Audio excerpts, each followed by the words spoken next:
오늘 우리가 다룰 주제는 누구나 공감하지만 아무도 쉽게 답하지 못하는 질문입니다. 왜 우리는 똑같은 실수를 반복할까? 왜 때로는 진실보다 거짓에 더 끌리는가? 이것은 단지 개인의 나약함이 아니라 인간 존재 자체에 내재된 모순과 갈등의 문제입니다. 안녕하세요. 삶을 위한 지혜의 한 페이지, 여러분과 함께 쓰는 지혜의 책, 여기는 Book of How to, 저는 진행자 제임스 킴입니다. 이 프로그램은 매일 반복되는 삶 속에서 어떻게 살아야 할까라는 질문에 작지만 분명한 해답을 찾아가는 시간입니다. 성공적인 관계를 만드는 법부터 마음을 다스리는 방법, 삶의 목적을 찾는 여정까지 어떻게, 즉 How to의 모든 것을 다룹니다. 오늘 이 시간 우리는 뇌과학과 심리학, 집단 심리와 자기기만, 그리고 성경의 지혜를 통해 이 반복과 왜곡의 메커니즘을 들여다보려 합니다. 진실이 아픈 이유는 우리를 바꾸기 때문입니다. 그러나 거짓은 우리를 위로하는 듯하며 우리를 파괴합니다. 오늘의 이야기는 진실된 삶을 회복하는 첫걸음이 될 것입니다. 지금 함께 그 여정을 시작해 봅시다.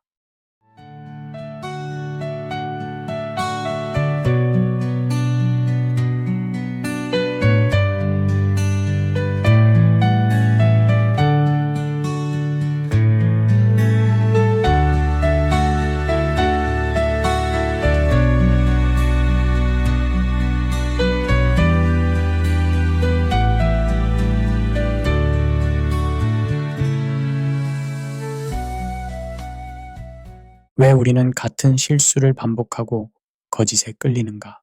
안녕하십니까? 소중한 청취자 여러분.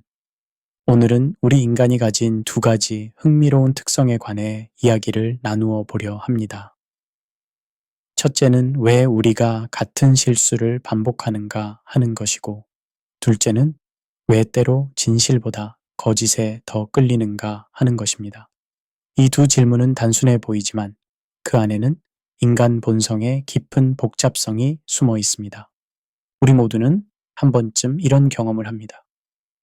다시는 이런 실수를 하지 않겠다고 굳게 다짐하지만 시간이 지나면 어느새 같은 함정에 다시 빠져 있는 자신을 발견하게 됩니다.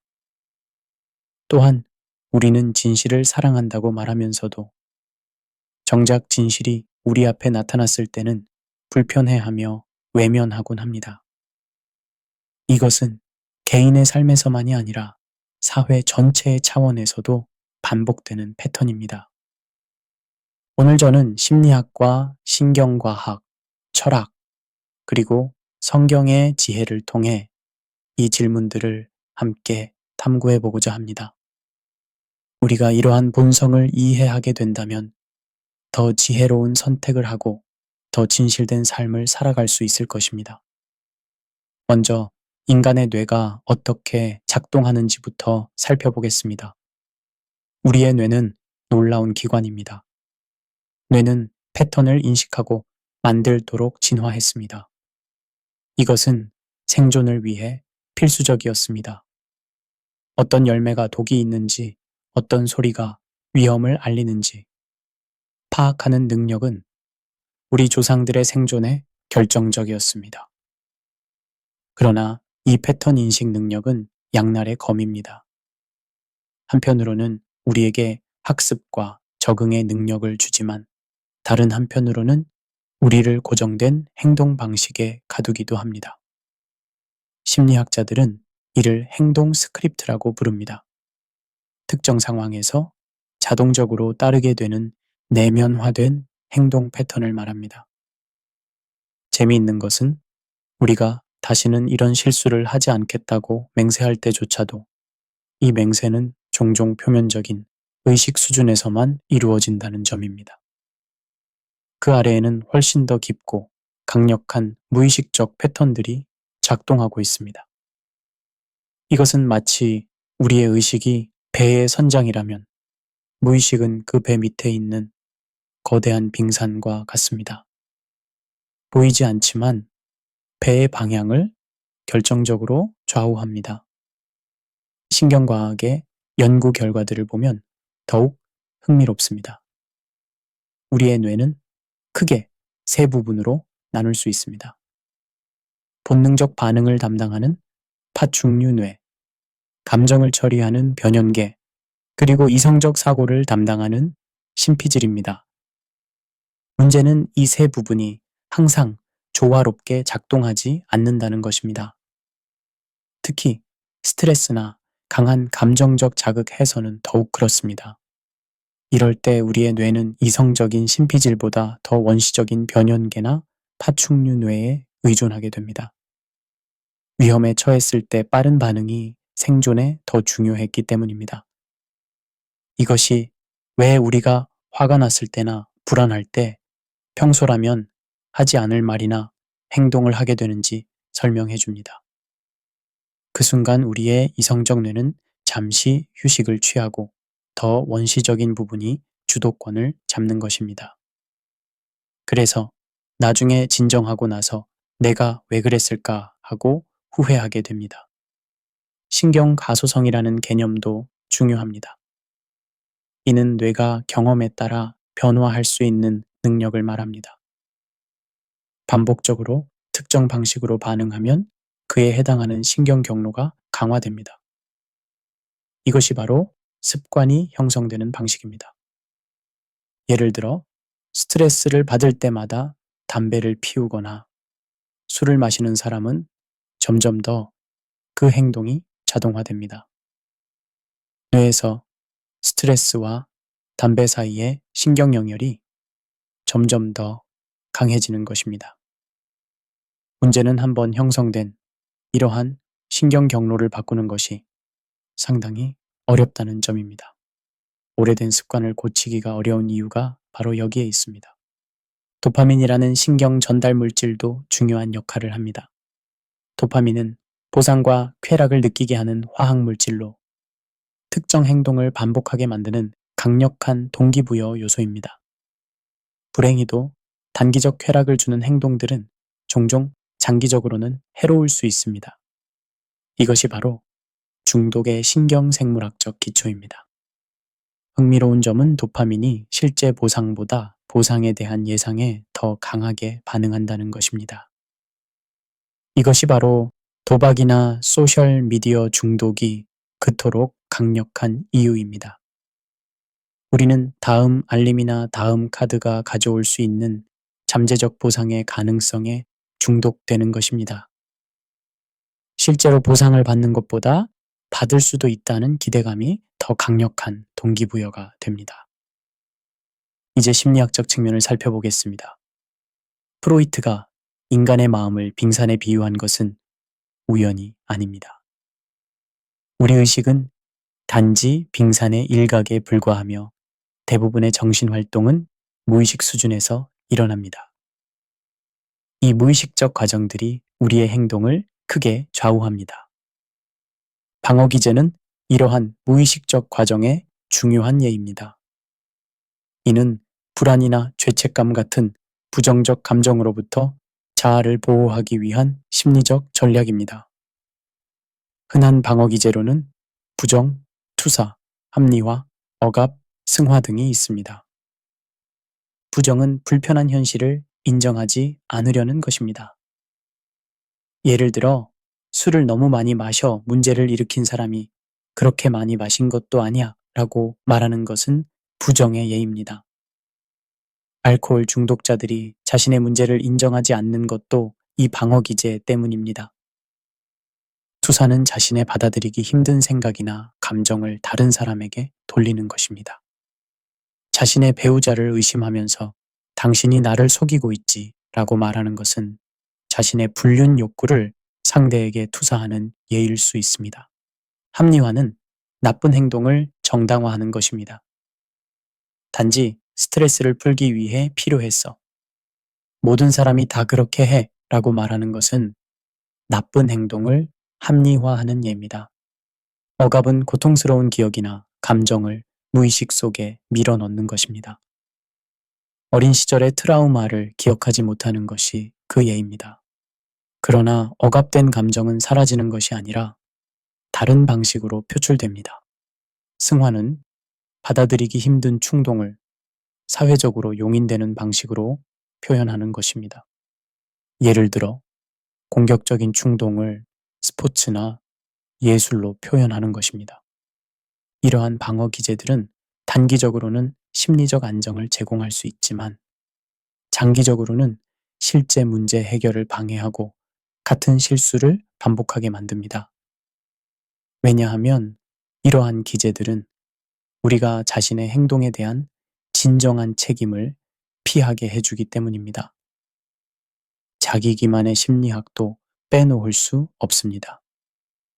자기 기만은 우리가 스스로에게 거짓말을 하고 그것을 믿는 과정입니다. 이것은 단순한 거짓말과는 다릅니다.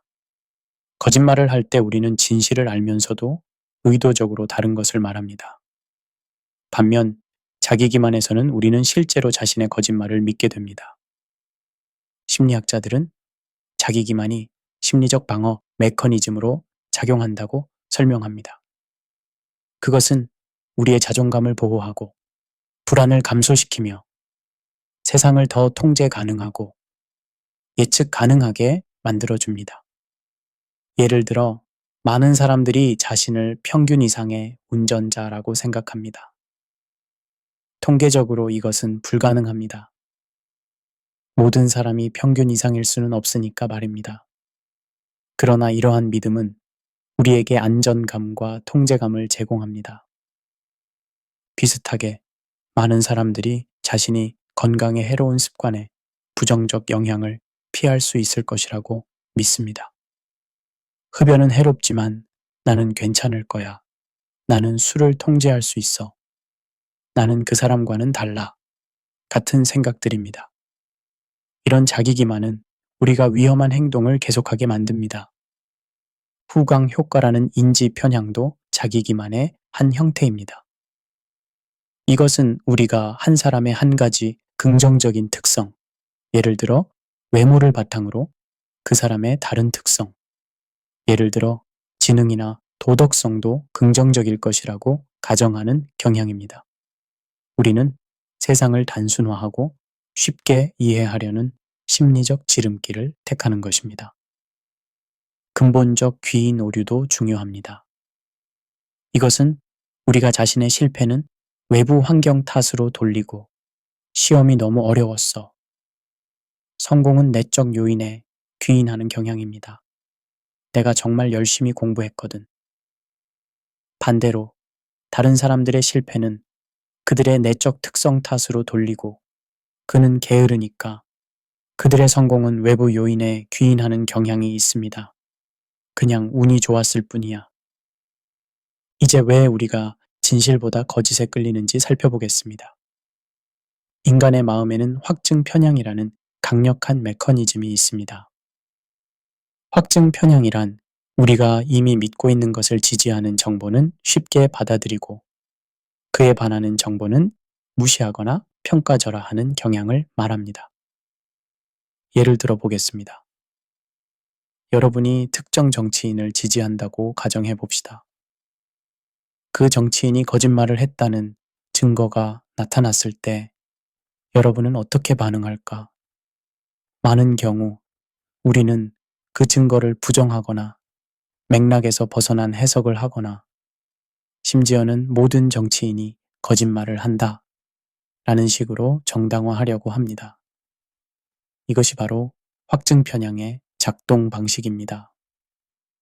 신경과학자들은 우리의 뇌가 새로운 정보, 특히 우리의 기존 신념과 충돌하는 정보를 처리할 때 실제로 스트레스 반응을 일으킨다는 것을 발견했습니다. 즉, 진실이 우리의 세계관과 충돌할 때 그것은 실제로 생리적인 불편함을 유발합니다. 우리의 몸이 그 진실을 거부하는 것입니다. 심리학자 레온 페스팅거의 인지부조화 이론은 이러한 현상을 설명합니다. 우리의 행동이나 주변 환경이 우리의 신념과 일치하지 않을 때 우리는 불편한 심리적 상태를 경험하게 됩니다. 이 불편함을 해소하기 위해 우리는 종종 현실보다는 우리의 신념을 선택합니다.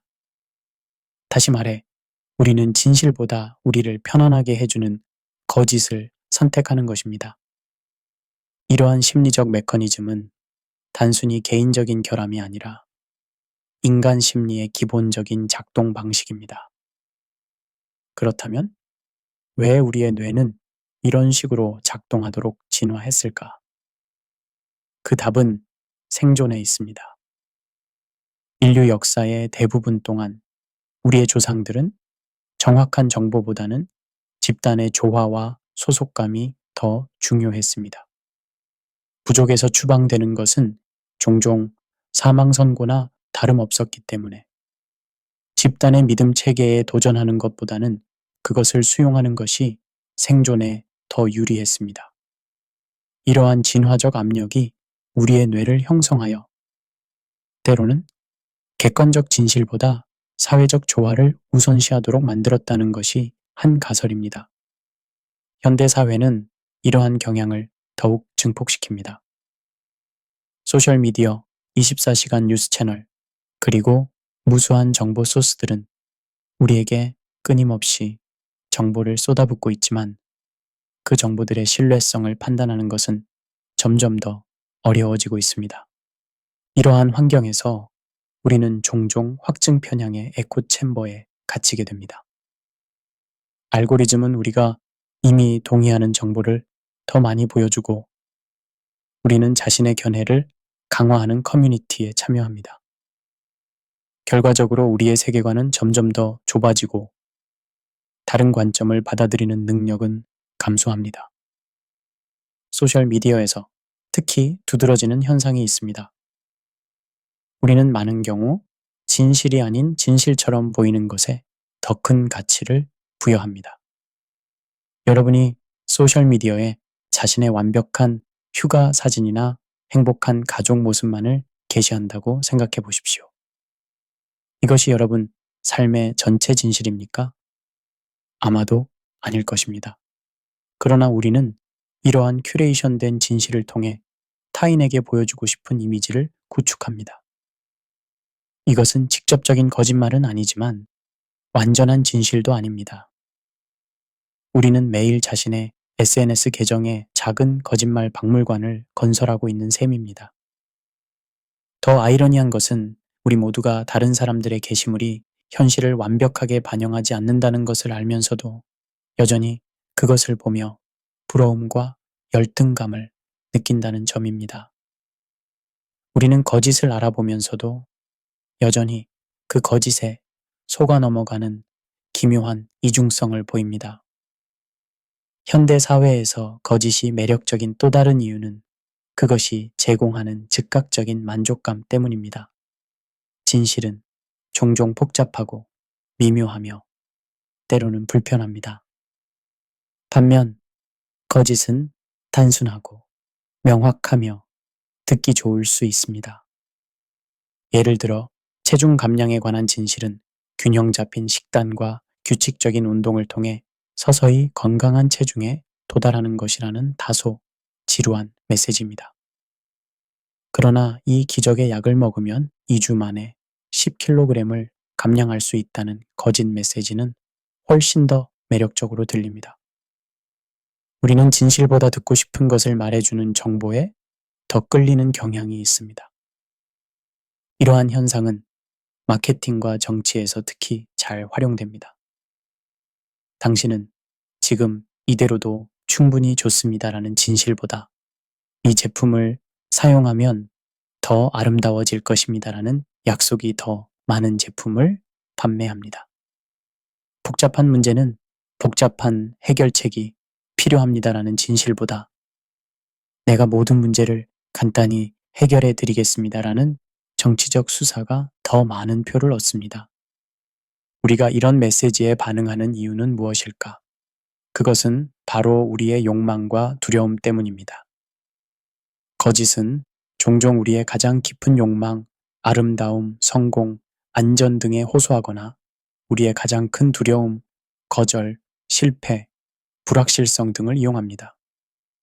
MIT의 연구자들은 트위터에서 진실과 거짓 뉴스의 확산 패턴을 분석했습니다. 그들은 거짓 뉴스가 진실보다 더 빠르게, 더 깊게, 더 널리 퍼진다는 것을 발견했습니다. 연구자들은 거짓 뉴스가 종종 더 새롭고 더 감정적이며 더 놀라운 콘텐츠를 포함하기 때문이라고 제안합니다. 간단히 말해, 거짓은 종종 진실보다 더 흥미롭습니다. 감정의 역할도 중요합니다. 인간은 종종 자신을 이성적 존재로 생각하지만 심리학 연구에 따르면 우리의 결정은 대부분 감정에 의해 좌우됩니다. 뇌 손상 연구에서 감정 처리 능력이 손상된 환자들은 합리적인 결정을 내리는데 큰 어려움을 겪는 것으로 나타났습니다. 이는 감정이 의사결정 과정에서 필수적인 역할을 한다는 것을 보여줍니다. 문제는 감정이 항상 현재 상황에 적절한 반응을 이끌어내지는 않는다는 것입니다. 많은 경우 우리의 감정적 반응은 과거의 경험에 기반합니다. 이것이 바로 트라우마의 본질입니다.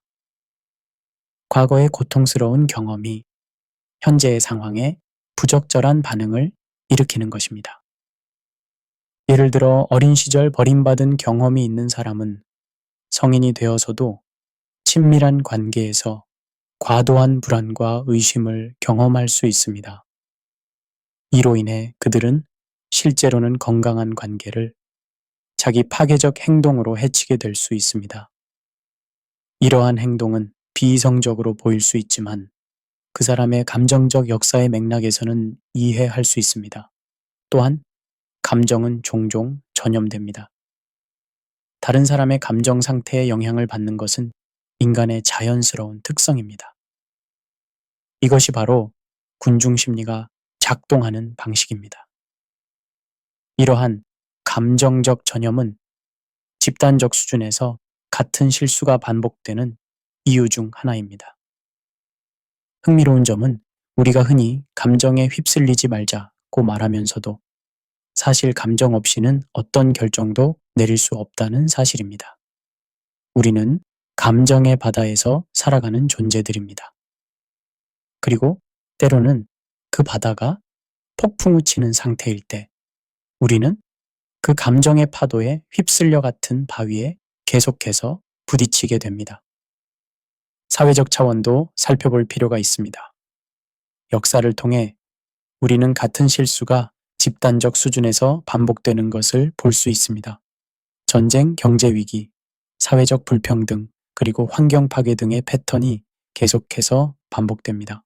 역사가 산타야나의 유명한 말처럼 과거를 기억하지 못하는 사람들은 그것을 반복할 운명이라는 것은 단순한 격언이 아닙니다. 실제로 우리는 역사에서 같은 패턴이 반복되는 것을 봅니다. 사회적 기억이라는 개념이 여기서 중요합니다. 사회는 집단적 트라우마와 성공의 기억을 가지고 있으며 이는 미래의 행동에 영향을 미칩니다. 그러나 문제는 이러한 집단적 기억이 종종 단순화되거나 왜곡된다는 것입니다. 역사는 승재에 의해 쓰여지며 이는 중요한 교훈이 잊혀지거나 무시될 수 있음을 의미합니다. 또한 사회적 규범과 가치관은 개인의 행동에 강력한 영향을 미칩니다. 우리는 종종 우리가 속한 사회의 기대에 부응하기 위해 행동합니다. 이것이 왜 특정 실수가 한 문화에서는 흔하지만 다른 문화에서는 드문지를 설명해 줍니다. 이제 성경적 관점을 살펴보겠습니다. 성경은 인간의 반복적 실수와 진실보다 거짓을 선호하는 경향에 대한 깊은 통찰을 제공합니다. 이스라엘의 역사는 특히 교훈적입니다.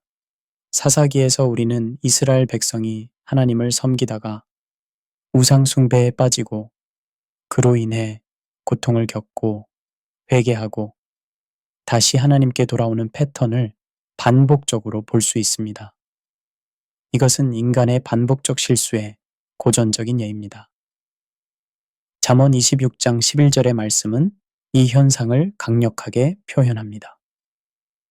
개가 그 토한 것을 다시 먹는 것 같이 미련한 자는 그 미련한 것을 거듭 행하느니라.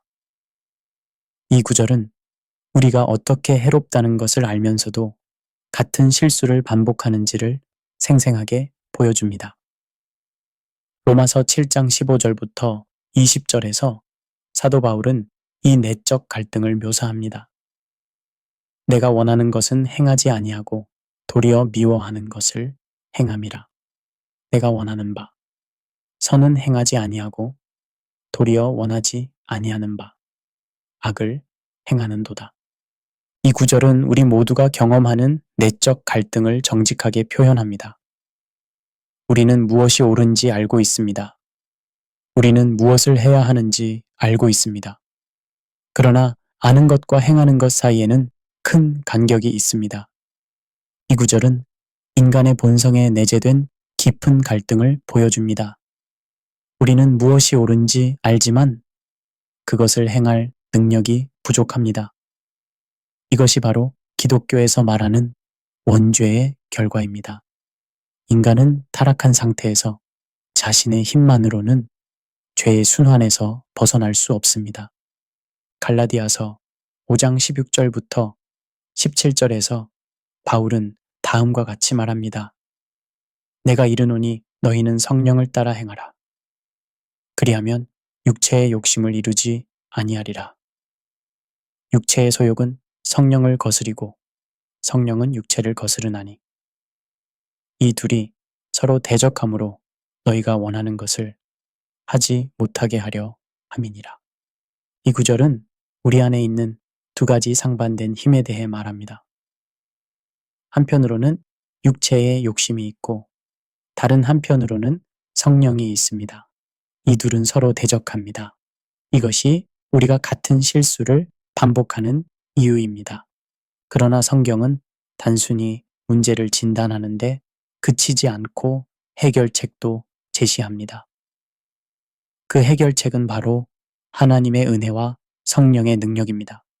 로마서 8장 2절에서 바울은 이는 그리스도 예수 안에 있는 생명의 성령의 법이 죄와 사망의 법에서 너를 해방하였음이라 고 말합니다. 이것은 우리가 자신의 힘으로는 반복적 실수의 패턴을 깨지 못한다는 것을 인정하고 하나님의 도움을 구해야 함을 의미합니다. 겸손과 의존성은 영적 성장의 핵심 요소입니다. 요한복음 8장 31절부터 32절에서 예수님은 너희가 내 말에 거하면 참으로 내 제자가 되고 진리를 알지니 진리가 너희를 자유롭게 하리라 고 말씀하셨습니다. 이것은 하나님의 말씀에 대한 지속적인 순종을 통해 우리가 자유를 찾을 수 있음을 보여줍니다. 진리는 단순히 사실의 정확성이 아니라 하나님의 본성과 의도에 일치하는 삶의 방식입니다. 진리가 우리를 자유롭게 한다는 것은 진리가 우리를 속박에서 해방시킨다는 의미입니다. 거짓의 속박, 죄의 속박, 두려움의 속박에서 말입니다.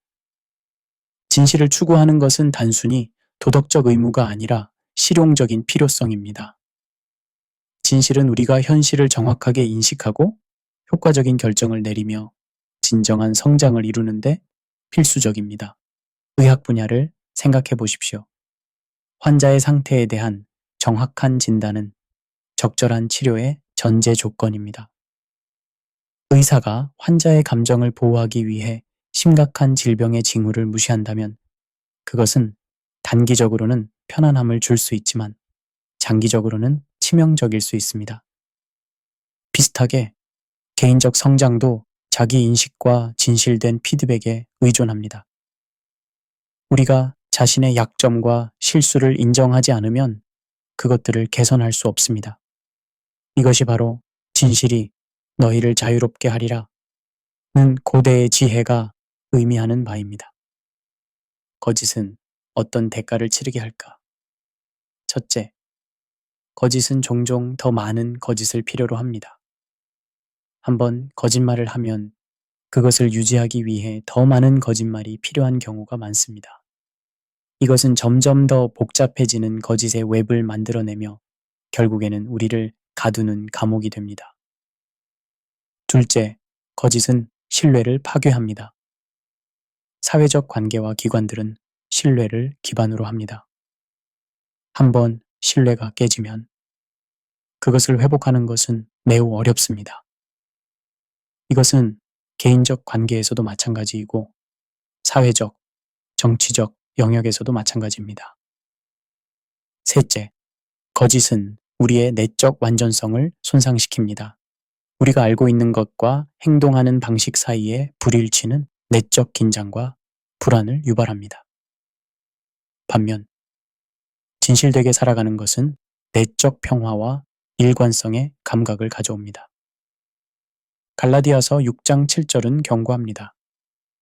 스스로 속이지 말라. 하나님은 업신여김을 받지 아니하시나니 사람이 무엇으로 심든지 그대로 거두리라. 하나님은 우리를 용서하십니다. 그러나 죄의 결과까지 없애주시는 것은 아닙니다. 다윗은 밧세바와 가늠한 후 회개했고 하나님께서 용서하셨습니다. 그러나 그의 가정에는 계속 재앙이 일어났습니다. 용서는 받지만 결과는 남습니다.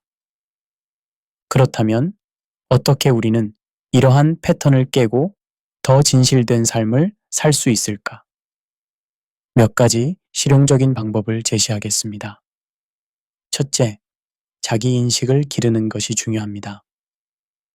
실수를 반복하지 않기 위한 첫 번째 단계는 자기 인식입니다. 우리는 자신의 패턴, 방어 기제, 그리고 트리거를 인식해야 합니다. 정기적인 자기 성찰 시간을 갖고 저널링을 통해 자신의 생각과 감정을 추적하며 명상을 통해 자신의 내면에 더 집중하는 것이 도움이 됩니다. 신뢰할 수 있는 사람들에게 피드백을 요청하는 것도 중요합니다. 둘째, 인지적 재구성이 필요합니다. 우리의 생각은 우리의 감정과 행동에 강력한 영향을 미칩니다. 인지적 재구성은 부정적이거나 비생산적인 사고 패턴을 식별하고 도전하는 과정입니다. 예를 들어, 나는 항상 이런 실수를 해 라는 생각을 나는 과거에 이런 실수를 했지만 지금은 다른 선택을 할 수 있어 로 바꿀 수 있습니다. 나는 절대 변할 수 없어 라는 생각을 변화는 어렵지만 가능해. 작은 단계부터 시작할 수 있어 로 바꿀 수 있습니다. 이것은 완전한 재앙이야 라는 생각을 이것은 어려운 상황이지만 내가 대처할 수 있는 방법이 있어 로 바꿀 수 있습니다. 셋째, 의식적 선택하기입니다. 많은 반복적 실수는 자동적인 반응의 결과입니다. 이를 극복하기 위해 우리는 더 의식적으로 선택해야 합니다. 의사결정 전에 잠시 멈추고 생각하는 습관을 기르고 이 상황이 과거의 어떤 패턴과 유사한가 하고 자문하며 충동적으로 반응하기 전에 깊게 호흡하고 선택의 장기적 결과를 고려해야 합니다. 넷째, 새로운 습관 형성하기입니다. 신경과학에 따르면 뇌의 신경 경로는 반복을 통해 변화될 수 있습니다. 새로운 습관을 형성함으로써 우리는 새로운 신경 경로를 만들 수 있습니다. 작은 변화부터 시작하고 일관성을 유지하며 작은 행동이라도 매일 반복하고 환경을 조정하여 좋은 선택을 더 쉽게 할 수 있도록 설계하고 긍정적 강화를 사용하여 성공을 축하하고 보상하는 것이 중요합니다. 다섯째, 공동체와 책임감입니다. 우리 대부분은 혼자서는 중요한 변화를 만들기 어렵습니다. 공동체와 책임감은 중요합니다. 멘토나 코치를 찾고 지지적인 공동체에 참여하며 목표와 진행 상황을 다른 사람과 공유하고 필요할 때 전문적인 도움을 구하는 것이 필요합니다. 여섯째, 영적 해결책입니다. 성경적 관점에서 진정한 변화는 하나님의 도움으로 가능합니다. 정기적인 기도와 성경 공부를 통해 하나님과의 관계를 발전시키고 격려와 책임을 제공하는 신앙 공동체에 참여하는 것이 중요합니다. 히브리서 10장 24절부터 25절은 말합니다.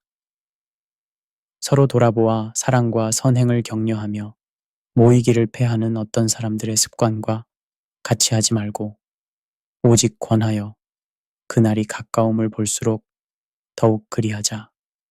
갈라디아서 6장 1절과 2절은 이렇게 말합니다. 형제들아, 사람이 만일 무슨 범죄한 일이 드러나거든 신령한 너희는 온유한 심령으로 그러한 자를 바로잡고 네 자신을 살펴보아 너도 시험을 받을까 두려워하라. 너희가 짐을 서로 지라. 그리하여 그리스도의 법을 성취하라. 성경은 또한 변화의 강력한 사례들을 보여줍니다. 바울의 회심, 탕자의 비유, 베드로의 회복 같은 이야기들은 진정한 변화가 가능하다는 것을 증명합니다. 바울은 초기 그리스도인들을 핍박하는데 열심이었던 사람이었습니다. 그러나 다마스커스로 가는 길에서 예수님을 만난 후 그는 완전히 변화되었습니다. 사도행전 9장에서 우리는 그의 변화 이야기를 읽을 수 있습니다. 그의 경험은 진정한 변화가 종종 자신보다 더 큰 무언가를 만남으로써 시작된다는 것을 보여줍니다. 누가복음 15장의 탕자의 비유는 어떻게 사람이 자신의 실수를 인식하고 회개하고 변화할 수 있는지를 보여줍니다. 그가 스스로 돌이켜라는 구절은 변화의 결정적인 순간을 나타냅니다. 이 비유는 자기인식, 겸손, 그리고 용서를 구하는 용기가 변화의 중요한 요소임을 보여줍니다. 또한 아버지의 환영하는 반응은 하나님의 은혜와 용서의 본질을 보여줍니다. 베드로는 예수님을 3번 부인한 후 깊은 후회를 경험했습니다. 그러나 이 실패는 그의 이야기의 끝이 아니었습니다. 부활 후 예수님은 베드로를 회복시키시고 그는 초기 교회의 중요한 지도자가 되었습니다. 베드로의 이야기는 우리가 어떻게 실패에서 배우고 성장할 수 있는지를 보여줍니다. 은혜의 역할도 중요합니다. 우리가 같은 실수를 반복하는 현실을 다룰 때 우리는 종종 자기 비난과 완벽주의의 함정에 빠집니다. 그러나 성경은 은혜의 중요성을 강조합니다. 은혜는 우리가 마땅히 받지 못한 하나님의 사랑과 용서를 받는 것입니다. 완벽주의는 반복적 실수의 순환을 깨는데 오히려 방해가 될 수 있습니다. 완벽주의자들은 실패를 극도로 두려워하며 이로 인해 변화를 시도하는 것을 완전히 피하게 될 수 있습니다. 작은 실수를 크게 확대하여 아니면 도식사고에 빠집니다. 실패 후 완전히 포기하는 경향이 있습니다. 수치심과 자기 비난의 순환에 빠집니다. 이는 역설적이게도 같은 실수를 반복할 가능성을 높입니다. 디도서 2장 11절과 12절은 모든 사람에게 구원을 주시는 하나님의 은혜가 나타나 우리를 양육하시되 경건하지 않은 것과 이 세상 정욕을 다 버리고 신중함과 의로움과 경건함으로 이 세상에 살고 라고 말합니다. 은혜는 우리가 방어적이 되거나 실수를 숨기지 않고 정직하게 자신을 볼 수 있는 안전한 환경을 만듭니다. 은혜는 변화를 방해하는 주요 감정인 수치심을 줄입니다. 은혜는 우리가 단순히 실수를 저지르는 사람이 아니라 사랑받고 용서받은 하나님의 자녀로 자신을 볼 수 있게 합니다. 진정한 은혜를 경험하면 자연스럽게 감사와 변화에 대한 욕구가 생깁니다. 바울은 고린도후서 12장 9절과 10절에서 내 은혜가 내게 족하도다. 이는 내 능력이 약한 데서 온전하여짐이라. 는 주님의 말씀을 인용하며 그러므로 도리어 크게 기뻐함으로 나의 여러 약한 것들에 대하여 자랑하리니 이는 그리스도의 능력이 내게 머물게 하려 함이라고 말합니다. 결론적으로 인간이 같은 실수를 반복하고 진실보다 거짓에 끌리는 이유는 다양한 요인의 복합적인 결과입니다. 신경학적 요인으로 뇌의 신경 경로와 보상 시스템이 습관적 행동을 강화합니다. 심리학적 요인으로 무의식적 방어 기제와 초기 삶의 패턴이 우리의 행동에 계속해서 영향을 미칩니다. 감정적 요인으로 감정이 종종 이성을 압도하며 특히 스트레스나 위협을 느낄 때 더욱 그렇습니다. 사회적 요인으로 우리는 우리가 속한 문화와 공동체 패턴을 반영하는 경향이 있습니다. 영적 요인으로 성경적 관점에서 우리의 타락한 본성은 우리가 알면서도 죄를 짓게 합니다. 그러나 희망이 있습니다. 우리는 자기 인식과 정직함을 개발하고 인지적 패턴을 재구성하며 새로운 습관을 형성하고 지지적인 공동체에 참여하며 무엇보다도 하나님의 은혜와 성령의 능력에 의지함으로써 변화할 수 있습니다. 성경은 고린도후서 5장 17절에서 누구든지 그리스도 안에 있으면 새로운 피조물이라 이전 것은 지나갔으니 보라 새 것이 되었도다 라고 말합니다. 이 약속은 우리가 인간으로서 계속 실수를 하더라도 그리스도 안에서 진정한 변화가 가능하다는 것을 상기시켜 줍니다. 최종적으로 인간의 반복적 실수에 대한 이해는 겸손함으로 이어져야 합니다. 우리 모두는 삶의 특정 영역에서 계속해서 넘어집니다. 이러한 인식은 자신과 다른 사람들에게 더 큰 은혜와 인내를 갖게 해줍니다. 잠언 24장 16절에서 우리는 의인은 7번 넘어질지라도 다시 일어나려니와 악인은 재앙으로 말미암아 엎드러지느니라 는 말씀을 읽습니다. 이 구절은 실수의 부재가 아니라 넘어진 후에도 계속 일어나는 끈기가 의인의 특징임을 상기시켜 줍니다. 우리가 배운 것은 변화는 가능하지만 그것은 보통 즉각적이거나 완벽하지 않다는 것입니다. 그것은 성령의 인내하는 사역을 통해 그리고 우리의 지속적인 참여를 통해 평생에 걸쳐 일어나는 과정입니다. 미가서 7장 8절의 말씀처럼 나의 대적이여 나로 말미암아 기뻐하지 말지어다. 나는 엎드러질지라도 일어날 것이요 어두운 데에 앉을지라도 여호와께서 나의 빛이 되실 것이미로다. 빌립보서 1장 6절은 우리에게 격려를 줍니다. 너희 안에서 착한 일을 시작하신 이가 그리스도 예수의 날까지 이루실 줄을 우리는 확신하노라. 베드로후서 3장 18절은 오직 우리 주 곧 구주 예수 그리스도의 은혜와 그를 아는 지식에서 자라가라고 권면합니다. 성장은 실수를 완전히 없애는 것이 아니라 그것으로부터 배우고 더 깊은 의존성과 성숙함으로 나아가는 것입니다. 사랑하는 청취자 여러분, 우리는 불완전한 존재입니다. 우리는 같은 실수를 반복하고 때로는 진실보다 편안한 거짓을 선택합니다. 그러나 이것이 우리의 전부가 아닙니다. 우리에게는 변화할 수 있는 능력이 있습니다. 하나님의 은혜와 성령의 능력 안에서 우리는 새로운 피조물이 될 수 있습니다. 중요한 것은 완벽함이 아니라 방향입니다. 우리가 넘어질 때마다 다시 일어나고 실수를 인정하고 하나님의 도움을 구하며 한 걸음씩 앞으로 나아가는 것입니다. 진실을 선택하는 것은 항상 쉽지 않을 것입니다. 그것은 종종 용기, 겸손, 그리고 자기 부정을 요구합니다. 그러나 그 보상은 그만한 가치가 있습니다.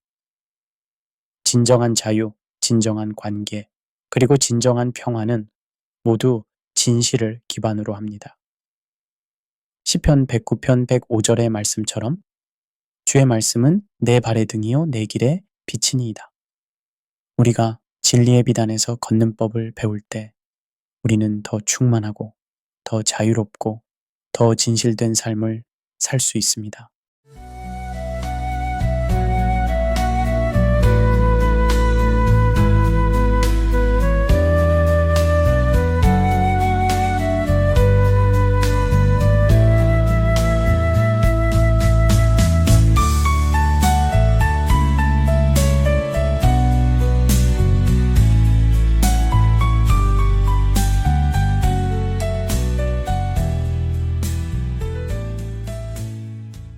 한 남자, 데이비드.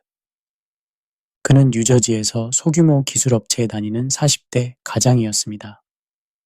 겉보기엔 평범하고 성실해 보였지만 그의 내면에는 오랫동안 해결하지 못한 문제가 하나 있었습니다. 바로 반복되는 감정 폭발이었습니다.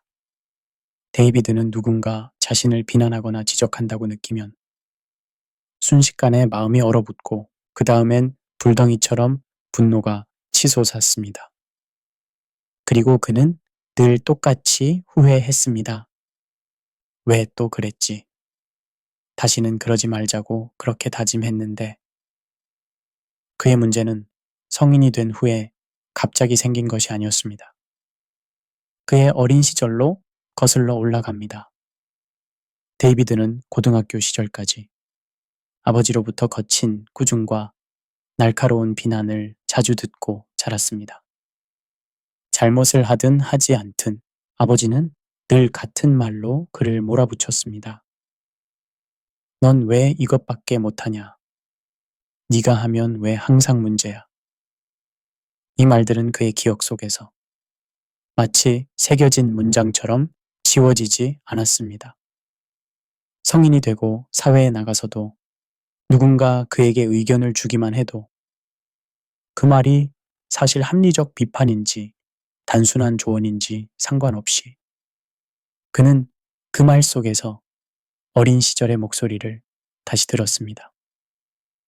아버지의 목소리, 비난의 목소리, 자기 존재를 부정하던 그 목소리 말입니다.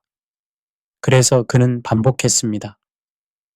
비난에 대한 과잉 반응, 그리고 그 후에 처절한 후회. 그러던 어느 날 회사에서 감정관리 세미나가 열렸습니다. 데이비드는 별 기대 없이 앉아 있었지만 강사의 한 문장이 그의 마음을 깊게 찔렀습니다. 여러분이 반복적으로 실패하는 건 의지가 약해서가 아닙니다. 과거의 생존 패턴 때문입니다. 그는 정신이 번쩍 들었습니다. 생존 패턴.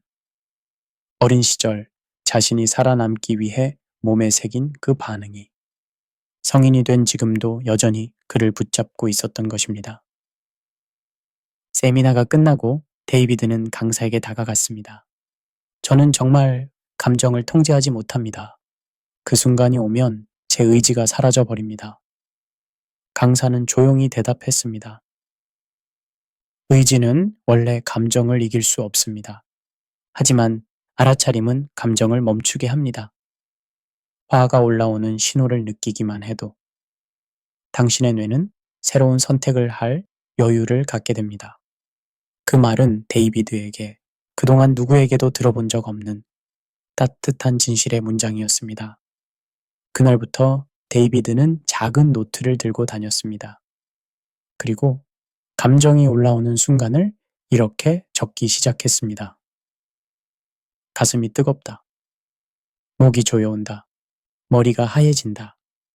놀랍게도 분노는 폭발 직전에 이미 몸이 먼저 신호를 보내고 있었습니다. 그는 처음으로 감정 폭발의 전조를 보기 시작했습니다. 그리고 그는 변화의 첫 걸음을 뗐습니다. 하지만 변화는 순탄하지 않았습니다. 몇 주 뒤 회의에서 상사가 그의 보고서를 지적했습니다. 그 순간 데이비드의 온몸은 옛 패턴 그대로 반응했습니다. 가슴이 뛰었습니다. 손이 떨렸습니다. 어릴 적 아버지의 목소리가 다시 들려오는 듯 했습니다. 그리고 그는 또 폭발했습니다. 그건 제 책임이 아닙니다. 회의실은 싸늘해졌습니다. 그날 밤 집으로 돌아오는 길에 데이비드는 한참 동안 차 안에서 울었습니다. 왜 나는 똑같은 실수를 반복할까? 왜? 그는 정말 지쳤습니다. 그리고 그날 밤 평소엔 하지 않던 행동을 했습니다. 그는 조용히 눈을 감고 이렇게 기도했습니다. 하나님, 저 혼자서는 안 되네요. 저를 좀 도와주세요. 그 순간 그는 설명할 수 없는 작은 평안을 느꼈습니다. 변화는 자기 비난이 아니라 은혜에서 시작된다는 걸 그는 처음으로 깨달았습니다. 며칠 후 다시 회의가 열렸습니다. 이번에도 의견 충돌이 있었고 상사가 그를 지적했습니다. 또 같은 신호가 몸에서 나타났습니다. 가슴이 뜨거워지고 목이 조여오고 머리가 하얘지는 느낌. 하지만 이번에는 아주 작은 틈이 생겼습니다. 그는 마음속으로 말했습니다. 지금 이것은 과거야. 난 지금 안전해. 난 더 이상 그때의 아이가 아니야. 그 틈은 아주 짧은 순간이었지만 모든 것을 바꿨습니다. 데이비드는 깊게 숨을 들이쉬고 차분하게 말했습니다. 조언 감사합니다. 구체적으로 어떤 부분을 고치면 좋을까요? 회의실은 잠시 놀란 듯 조용해졌습니다. 상사는 부드러운 말투로 답했습니다. 그 부분만 다듬으면 좋겠습니다. 좋은 방향이에요. 그리고 그날 회사 동료 한 명이 다가와 말했습니다. 오늘 완전 달라 보이더라. 진짜 멋졌어. 데이비드는 겉으로는 웃었지만 마음속에서는 아주 작은 불빛이 켜지는 걸 느꼈습니다. 그 후 몇 달 동안 그의 삶은 조금씩 달라졌습니다. 감정 폭발은 줄어들었고 사람들과의 관계는 회복되기 시작했습니다. 집에서도 아이들이 그에게 더 다가왔습니다. 아내는 조용히 말했습니다. 요즘 당신 많이 부드러워졌어요. 데이비드는 미소 지었습니다. 그리고 생각했습니다. 나는 바뀌는 게 아니라 내 안에 갇혀있던 오래된 감옥에서 조금씩 빠져나오고 있는 거구나. 그는 깨달았습니다. 우리는 왜 같은 실수를 반복하는가? 그건 나약해서가 아니라 상처 입은 과거가 지금의 나를 붙잡고 있기 때문이라는 것. 그리고 또 하나. 그 상처와 패턴에서 벗어나는 힘은 완벽한 의지가 아니라 은혜에서 시작된다는 것. 오늘의 이 이야기는 누군가에게 작은 희망이 되기를 바랍니다. 넘어지는 건 누구나 경험합니다. 중요한 건 그 다음에 다시 일어설 수 있도록 우리 안의 작은 틈, 진리의 빛이 비추는 그 순간을 놓치지 않는 것입니다.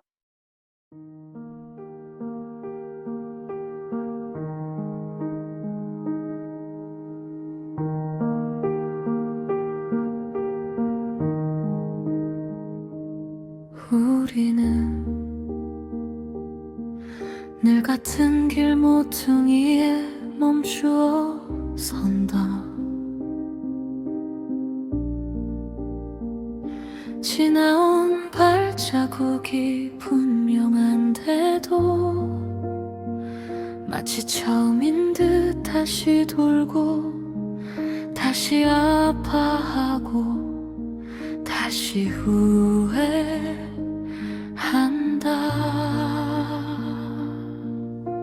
마음 깊은 곳 아무도 손댄 적 없는 어둡고 오래된 방,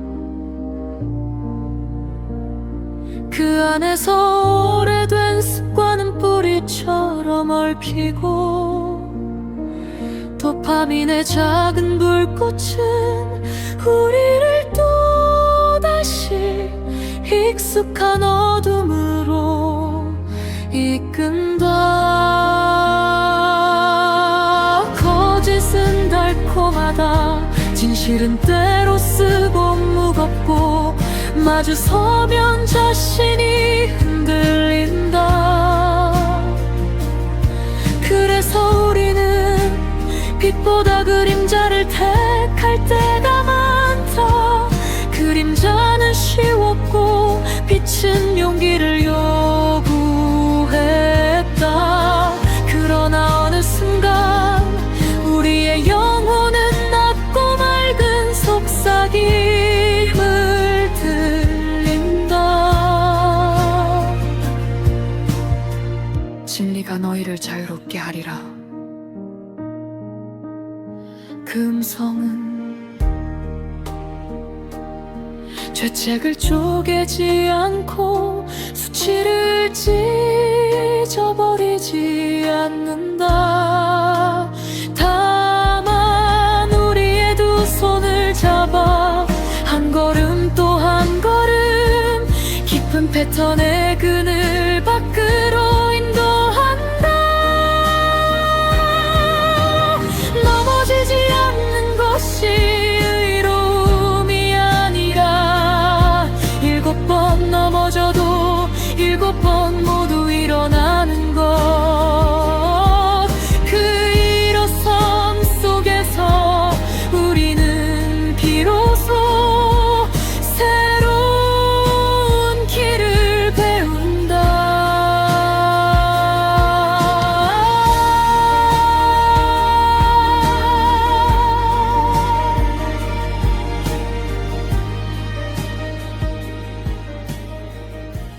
오늘 우리는 왜 인간이 반복되는 실수에 머물고 왜 때로는 거짓을 더 선호하게 되는지에 대해 깊이 성찰해 보았습니다. 그 해답은 단순한 의지력의 문제가 아니었습니다. 우리의 뇌는 습관을 강화하는 방식으로 설계되었고, 우리의 심리는 방어 기제를 통해 고통을 피하려 하며,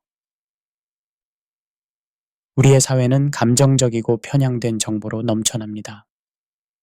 그리고 우리의 영혼은 진리보다 위로를 찾고 싶어 합니다. 그러나 성경은 말합니다. 진리를 알지니 진리가 너희를 자유롭게 하리라. 진실은 때로 아프지만 그 안에 치유와 자유와 성장이 숨겨져 있습니다. 우리는 넘어질 수 있습니다. 실수를 반복할 수 있습니다. 그러나 하나님의 은혜 안에서 우리는 다시 일어설 수 있습니다. Book of How To는 여러분의 하루에 지혜의 한 줄기를 더해드리고자 매일 새로운 질문과 해답을 찾아 나아갑니다. 이 프로그램은 당신의 삶을 더욱 따뜻하게 만들어주는 공간, 한국 제품 전문 온라인 스토어 아파트몰의 후원으로 함께합니다. 한국의 정성과 품질을 미국까지, 필요한 생활용품, 건강식품, 따뜻한 마음까지 aptmall.net 아파트몰에서 만나보세요. 저는 진행자 제임스 김이었습니다. 다음 시간에도 삶을 더 깊이 이해하고 함께 성장하는 이야기로 찾아뵙겠습니다. 실수해도 괜찮습니다. 중요한 건 다시 진실을 향해 걷는 방향입니다. 감사합니다.